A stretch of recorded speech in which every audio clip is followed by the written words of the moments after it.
नमस्कार। मैं चंद्र प्रकाश फिर से हाजिर हूँ एक नए मुद्दे पर, और ये मुद्दा ऐसा है कि जिसको देखकर मेरी आंखें भर आती हैं कि कैसे नेता जनता के लिए क्या क्या कैसे लड़ते हैं, क्या क्या षड्यंत्र करते हैं, उनमें इतना असीम प्यार क्यों आया, क्या उभरा कैसे, आज उसको हम विस्तार से समझेंगे। मेरे साथ हैं राहुल यादव। I am Vivek Singh. समाज के लिए एक अच्छा कदम उठाया हमारे चंद्र प्रकाश भाई ने, तो आज इस समाज में जो भी कमियां हैं उन कमियों को लोगों तक पहुंचाने और उनको जागरूक करने का एक अहम प्रयास हम लोग कर रहे हैं। इसमें हम सभी समाज के मतों को समझते हुए समाज को एक अच्छा संदेश देने का प्रयत्न कर रहे हैं। हमारी आकांक्षाएं तो बहुत बड़ी बड़ी है, लेकिन हम ये चाहते हैं यहाँ पर उपस्थित सभी सज्जन भाई बंधु हमारे चंद्र प्रकाश भाई का स्वागत करें। धन्यवाद। ये चंद्र प्रकाश जी छोटू के द्वारा इनका निकनेम है। इनके द्वारा जैसे मान लीजिए कि समाज में ये होता है कि हम होते प्रधानमंत्री तो ये कर देते, मुख्यमंत्री होते तो ये लहर ले आते, लेकिन सबसे शुरुआत हमेशा हर इंसान को शुरुआत कहाँ करनी चाहिए? शून्य से करनी होती है। तो हम लोग कहते बड़ी बड़ी बातें हैं कि हम ये करवा देंगे वो करवा देंगे, लेकिन जो चंद्र प्रकाश जी ने शुरू किया है इसके लिए अपने आप एक हिम्मत होनी चाहिए, और ये हमारे लिए और समाज के लिए एक नजीर है, एक मिसाल है। इसलिए जोरदार तालियों से स्वागत कीजिए जो ये समाज के लिए कर रहे हैं, हमारे लिए कर रहे हैं। बहुत अच्छी बात है। देर न लगाते हुए मैं पहला क्वेश्चन पूछता हूं, क्योंकि पॉलिटिक्स पर डिबेट है। तो सबसे पहला मेरा प्रश्न यही है कि राजनीति में दलों या पार्टियों के निर्माण का मुख्य उद्देश्य क्या था? इसका कोई जवाब देना चाहेगा? बीच में रखिएगा। दलों का मुख्य उद्देश्य था, जो दल निकल करके आएंगे आपने ध्यान दिया होगा कि वो सारे दल कहीं ना कहीं जातिवादी संगठन से निकल नहीं।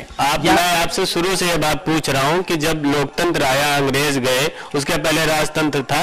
लोकतंत्र जब आया तो उसमें दलों के निर्माण का जो मुख्य उद्देश्य क्या था? क्यों इनका निर्माण हुआ? राजनीतिक पार्टियों का।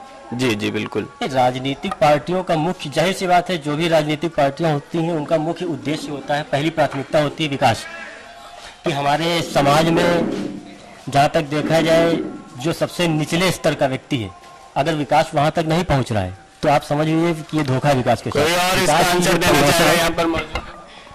मैं आपके इस प्रश्न का जवाब कुछ इस तरह से देना चाहता हूं, जैसे एक परिवार को चलाने के लिए एक मुखिया की जरूरत होती है, वैसे इस सिस्टम को, इस देश को चलाने के लिए किसी ना किसी बेस या आधार की जरूरत है।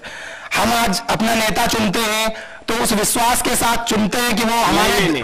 मैं शुरू से इसलिए बताना चाह रहा हूँ क्योंकि पूरे देश में इस पर बहुत बहस होती है, लेकिन थोड़ा जानना जरूरी है कि ये चीजें यहाँ तक कैसे पहुंचे। भाई ब्रिटिश साम्राज्य था, हम लोग गुलाम थे। जी जी, हम सभी लोग गुलाम थे। हमको मतलब इतना भी नहीं था कि हम अपने आप से खा सके, पहन सके, ओढ़ सके। और भाई हमारे जो देशभक्त हैं उन्होंने इस देश में किस तरह से हमको आजादी दिलाई, अपना बलिदान दिया।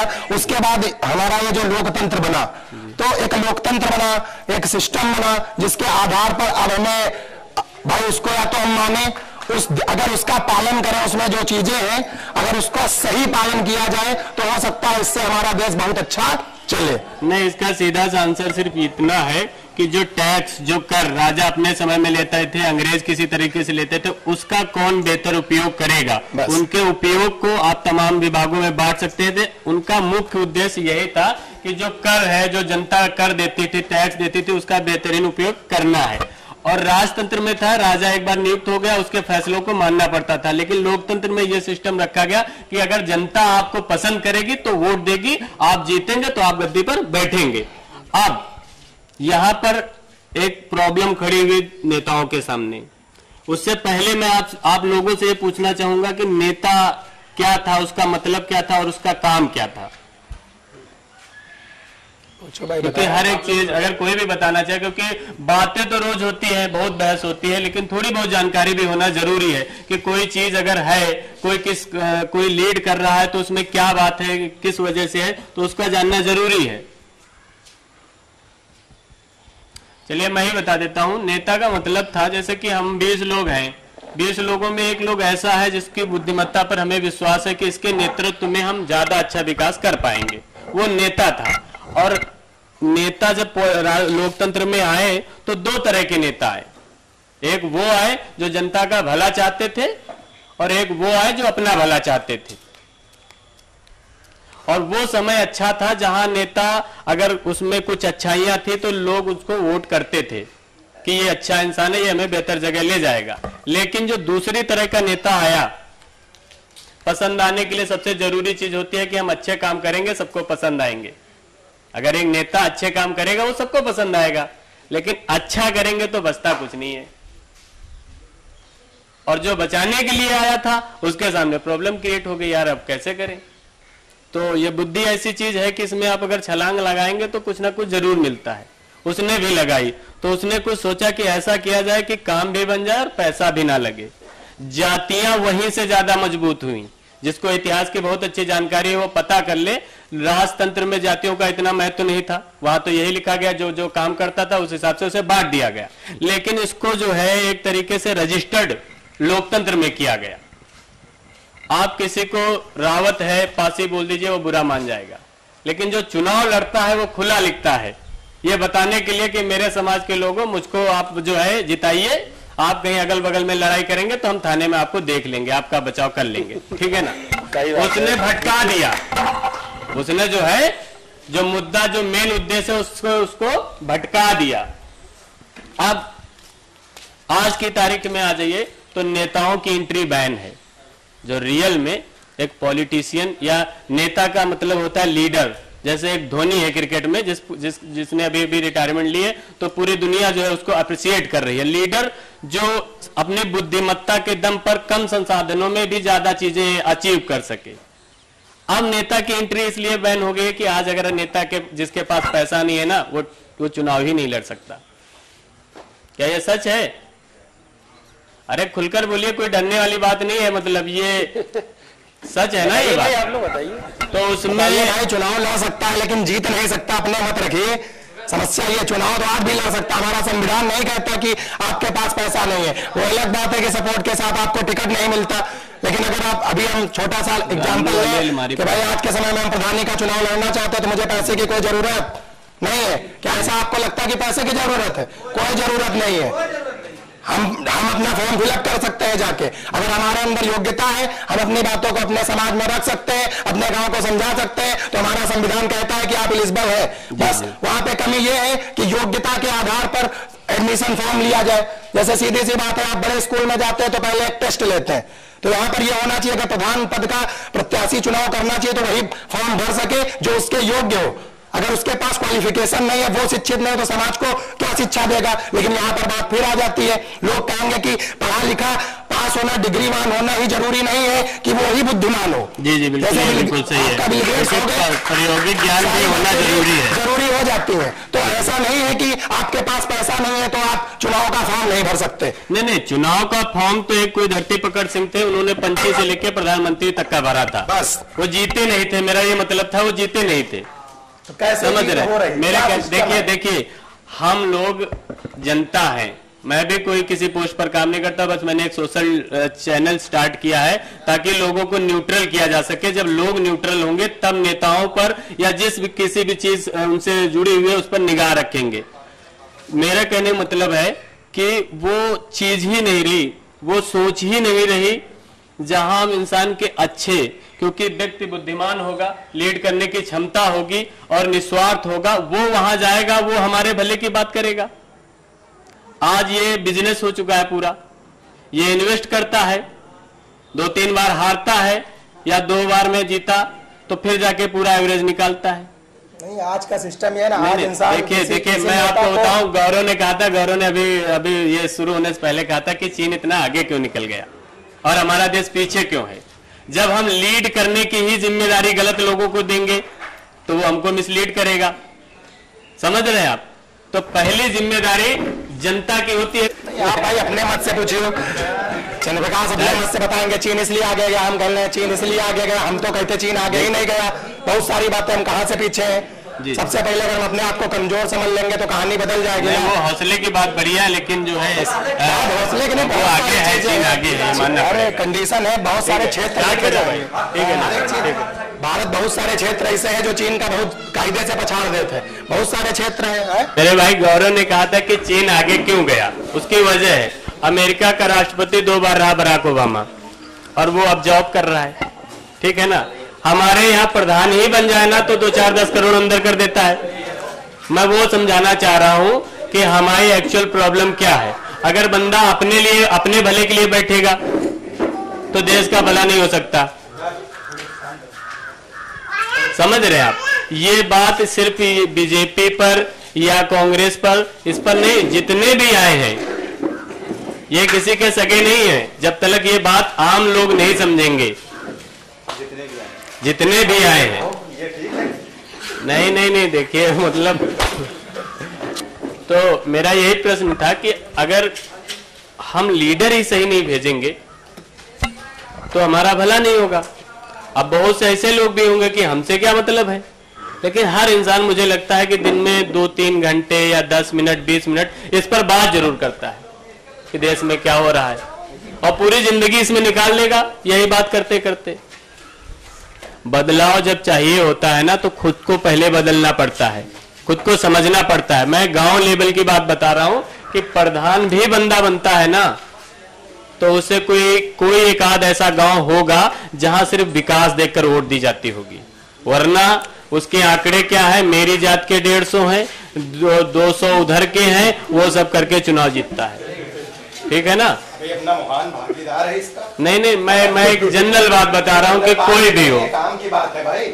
हमारे महान पंचायत का अगर सिस्टम लिया जाए, इतने समय से हम ये देख रहे हैं, मोहान ग्राम पंचायत अगर लिया जाए तो समरजीत यादव जी ने काम बहुत किया, दिखा भी, लेकिन चेयरमैन का चुनाव वो क्या हुए, हार गए। इसके सीधी सी बात पकड़ में आती है कि जनता को पता ही नहीं है कि हमें चुनना किसको है। यही तो प्रॉब्लम है कि उनको पता ही नहीं है कि कौन से रास्ते पर जाने से मंजिल मिलेगी और कौन सी।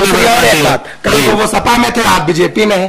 कौन? ये तो मैं पहले ही बोल चुका हूँ कि नेता फायदा देकर बदल जाता है। आप लोग कब समझेंगे? बहुत सारे ये हम लोगों को समझने की जरूरत है ना। वो एक पासा फेंकते हैं, हम लोगों को पकड़ लेते हैं। मीडिया वो इस तरह की चीजें रखेगी कि आपको लगेगा हाँ कि यार ये तो बिल्कुल सही बात है। लेकिन मैं इस दौर में जहां पर बैठा हूं ये जानता हूं कि सगा भाई कोई 1-2 लोग होंगे, 1-2% कह सकता हूं मैं, जो लास्ट तक बंटवारा नहीं करते होंगे। बंटवारा करते हैं, आधी जमीन अगर ईंटें भर की भी ज्यादा हो जाए उसी ईंटे से मार करते हैं। समझिए बात को।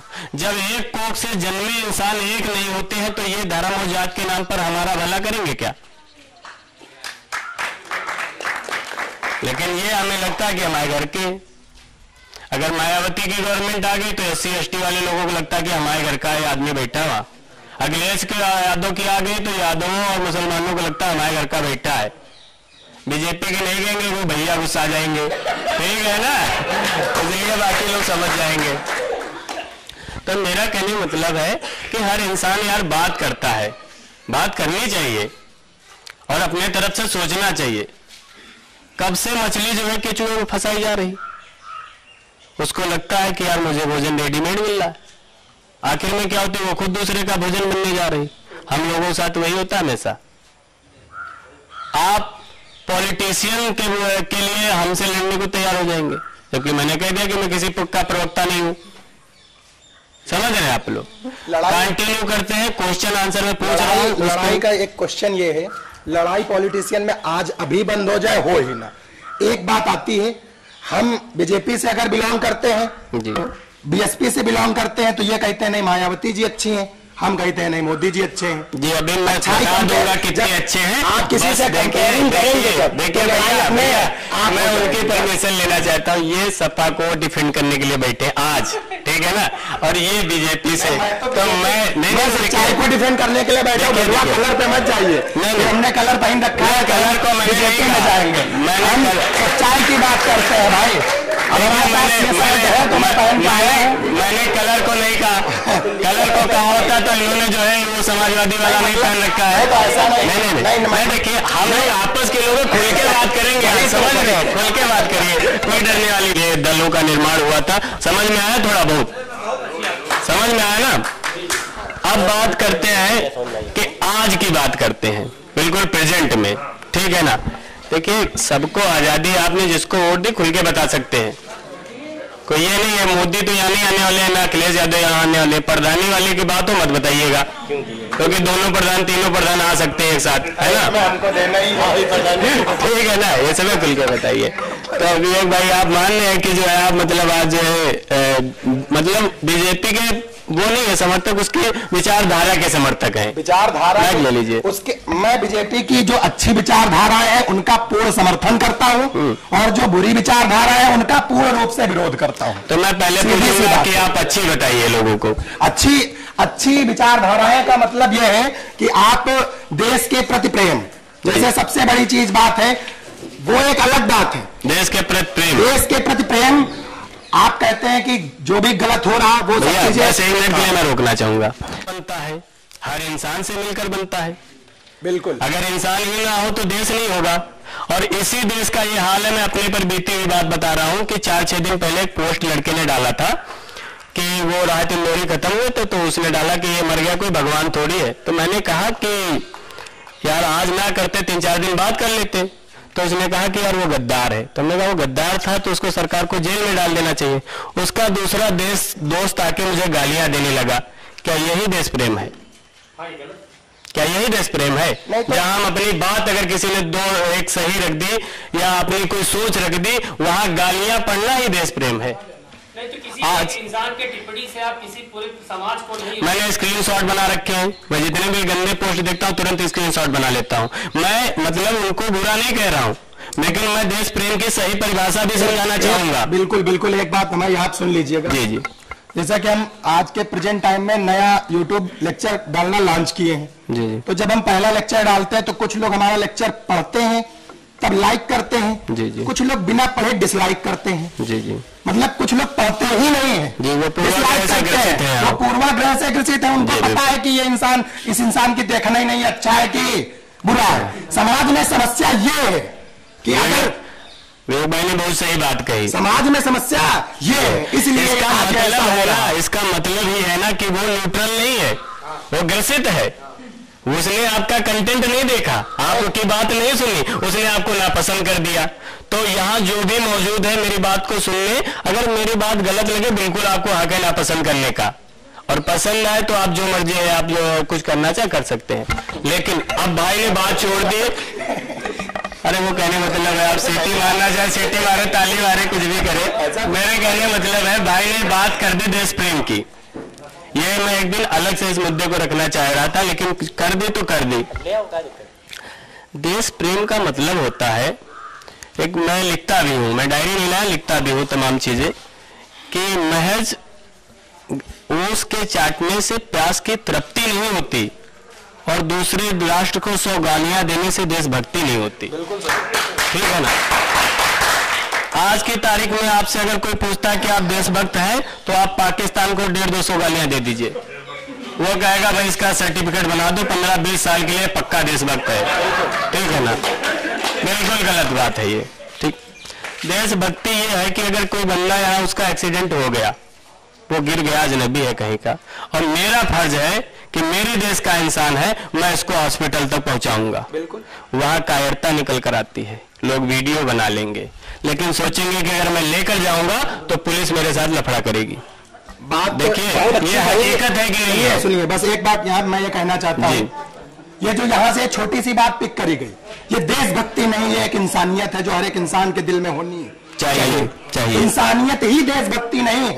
नहीं मैंने इंसानियत ही देशभक्ति नहीं। जैसे आपने कहा कि आप पाकिस्तान को गाली दे दें तो आप मतलब देश प्रेमी हो जाएंगे, ऐसा पूरे के पूरे समाज में ऐसा नहीं है।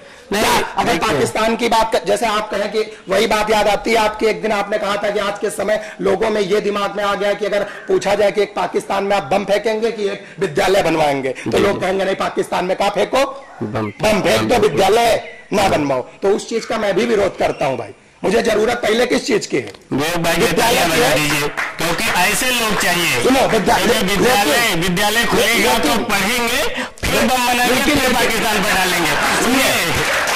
और दूसरी एक और बात, बात यहाँ पे दो विचारधाराएं आएंगी। एक गरम दल के नेता है, गरम दल के नेता जैसे हमारा देश आजाद हुआ, जी मोहनदास करमचंद गांधी जी कहते थे कि एक आपको कोई थप्पड़ मारे तो आप दूसरा थप्पड़ क्या करो, दिखाओ, दूसरा फिर मार दे। लेकिन भगत सिंह लोग सूली पे चढ़ गए, आज उनका नाम नहीं होता है। तो अगर पाकिस्तान हमको आंख दिखाएगा तो हम उसके लिए कुछ ऐसा नहीं सोचेंगे भाई। आजादी सबका सहयोग, जी जी, उनका योगदान नहीं कोई आजादी में, जी बहुत सारी चीज, बहुत सारे लोग हैं, वो भी तो 1857 नहीं, अगर कोई भी ये कहता है कहीं भी किसी पार्टी से रिलेटेड, मुझसे नहीं मतलब है, मैं भी मानता हूँ कि बूंद बूंद से सागर बनता है, सबका योगदान है, बिल्कुल योगदान है ना, वही एक कंडीशन बनती है। तो हम लोग को ये चाहिए, हम सब मिलको, हम जितने भी लोग हैं, सबसे बड़ी चीज बात आती है एकता की। अगर हम एक होंगे ना तो फिर सब कुछ बेहतर चलेगा, और एक तभी होंगे, सोच एक होगी। माइक ले लीजिए भाई, एक तभी होंगे जब हम एक दूसरे के लिए ईर्ष्या पाल रखे ना, उसको हटाएंगे तब होंगे। हाँ बिल्कुल बिल्कुल मानते हैं ना, बिल्कुल मानते। आपने कहा एक होने की बात, आज की राजनीति का अहम मुद्दा क्या है? अंदर व्हाट्सएप पे मैसेज आ रहे हैं, मुसलमानों की संख्या लगातार वृद्धि कर रही है, अगर यही हाल रहा तो 13 साल बाद मुस्लिम प्रधानमंत्री होगा। ये एकता की बातें हो रही। मुझको भी एक मैम ने भेजा था, तो मैंने पलट कर कहा कि अगर वो प्रधानमंत्री APJ अब्दुल कलाम होगा तो मुझे कोई दिक्कत नहीं होगी। ठीक है ना। जब एकता की बात आएगी, जब एकता की बात आएगी तो आपको ये जो भी एक कैटेगरीज है, वर्गीकरण है, उनको छोड़ना पड़ेगा,